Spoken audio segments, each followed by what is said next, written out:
നമ്മുടെ ചാലക്കുടിയിൽ നിന്ന് അതിരപ്പള്ളി വഴി മലക്കപ്പാറ പോകുന്ന ടൂറിസ്റ്റുകൾക്ക് ഉച്ചയ്ക്ക് നല്ല കിടിലൻ ഊണ് കിട്ടുന്ന ഒരു സ്ഥലമുണ്ട്. എലിഞ്ഞപ്രയിലെ വാസുവട്ടൻ്റെ കട.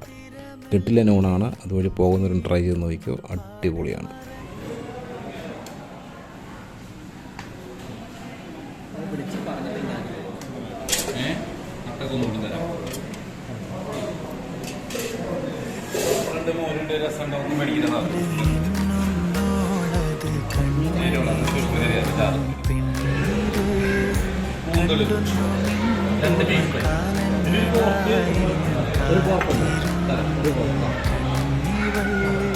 പലഹാരത്തിരകളും അതിശയ പലവിധമല്ലേ, പലതായി കണ്ട കിനാവുകൾ പതിയെ മെല്ലെ മാനച്ചിറകേറി വീണ്ടും